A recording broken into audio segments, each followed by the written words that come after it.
Hey guys, today we're talking about this mic. This is the Tonor BM700.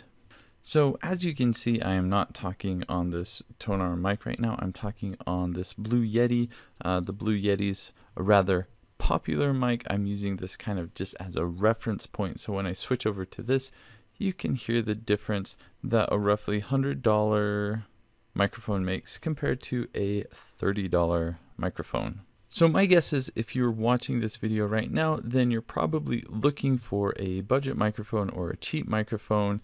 At $30, this is definitely a great price, but the $30 price tag I think is actually a bit deceptive. I will talk about that later on in this video. And then in the rest of the video, I'm just going to switch over to this mic so you can hear what it sounds like. I'm going to talk about the difference between a USB microphone like this Blue Yeti and an XLR microphone like this Tonor mic. And then I'm going to talk about how you can make an XLR microphone like this actually sound good. You actually need to add power to it, so I'm going to talk about different ways you can do that and how much each of those ways cost. So let's get into it. I'm going to switch over to this mic right now.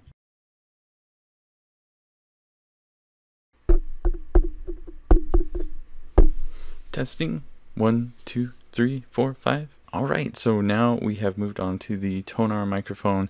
You can see I'm about maybe 6 inches away. This is kind of the range I like to have a microphone. So any initial thoughts or impressions? In my mind, the biggest difference between this Blue Yeti and this Tonor, the Blue Yeti is a bit more bassy. You can pick up some of those lower sounds. The Blue Yeti, I think, really does sound pretty good. I also think this Tonor mic does sound really good. It sounds a little bit more open to me, so that might actually be a really good thing depending on what kind of sound you want to get. And then the bassiness of the Blue Yeti microphone, you know, that kind of also just depends on your voice, what you're going for. But overall, I think the sound quality on this Tonor mic is actually really quite impressive. So before I get too far into this review, I do want to point out two important things. Number one, the environment I'm recording in, it's not a great environment. I've got a computer behind me, the fans are going. It might pick up some of that noise. Every once in a while my heater might come on.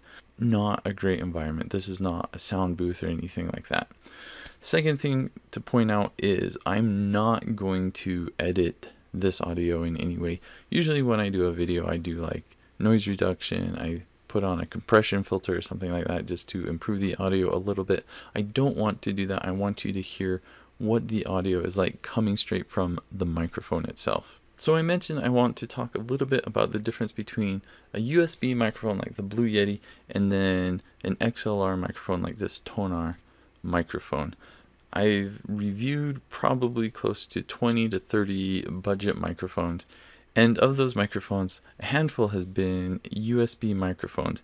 And the real great advantage to a USB microphone is just that it has everything kind of built in. You plug it into your computer. You don't need to supply power or anything like that. It's like it's ready to go. The price you pay for the USB microphone, it's like your final price. You get a Blue Yeti, it's about $100. Boom, you're done. That's the price you pay. I mean, you can get a mount and stuff like that, but that is a working microphone. An XLR microphone, on the other hand, you have to supply power somehow. You need a sound card or a mixer or something like that. That is an additional cost. So that's kind of an advantage of a USB microphone, is just it's easy to set up, ready to go. Here's the real big thing I've noticed when I've been reviewing USB microphones.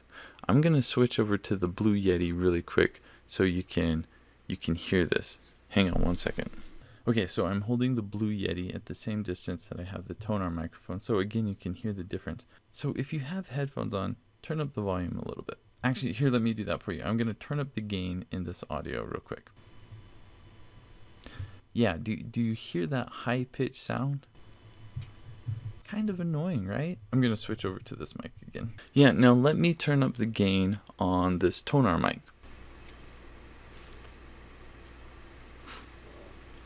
So there is the big difference I've noticed for me. USB microphones, you really need a good cord. There can be a lot of electrical interference that will make a difference on the sound you get, and that high-pitched sound that you were hearing, I've noticed that on basically every single USB microphone I've tested. Now, it could be my computer, it could be my setup, it could be the cord, but those are just a lot of factors that you have to worry about when you use a USB microphone. My guess is if you just have a laptop and it's in an isolated environment and you plug it in, you can probably reduce that high-pitched sound, but that's something you need to be aware of before you get one that might come into play. XLR microphone, I've never seen that problem. The audio is always really good, but again, this is kind of dependent on how you power the microphone.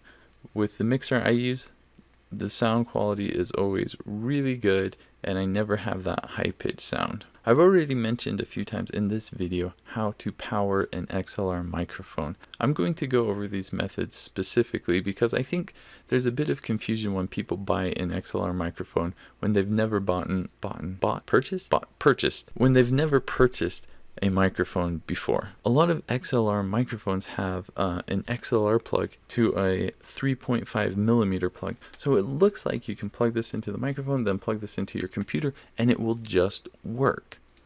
But that's not necessarily the case. If you have a computer that will supply power to this, then yeah, sure, maybe that works. And I think maybe there are some computers that will do that, but most computers don't do that. So to get this to work, you need to supply power. So let me talk about 4 different ways you can supply power to an XLR microphone. The first way is phantom power. Like you can see here, this Neewer, it's about 20 bucks. I have used this before, it works. The thing is, it's not really versatile. All it's doing is supplying power so that sound will come through the mic. That's it. Honestly, I have not had great results with phantom power. I wouldn't really recommend phantom power. The only real reason to get phantom power is if you're just finding the cheapest way to supply power to a microphone. Method number 2 to supply power to an XLR microphone is with a sound card. And when you buy the Tonar mic for about, I think it's around $30 right now, it comes with this sound card. So that's pretty cool. It comes with its own way of powering the mic, right? Well, let me show you how this sounds. Hello, testing 1 2 3 4 5. Can you hear me? Can you hear me? Can you hear this? This is the sound you get when you use the included sound card. Let's switch back from this. That was the included sound card. That's what you get when you pay the $30. As you could tell here, it was pretty quiet. Now there are some things you can do. You can bump up the gain in your computer manually, or increase the gain in the software that you use, but it's just not a great option. It works, not a great option, but it's cheap. It's a cheap option. Now the third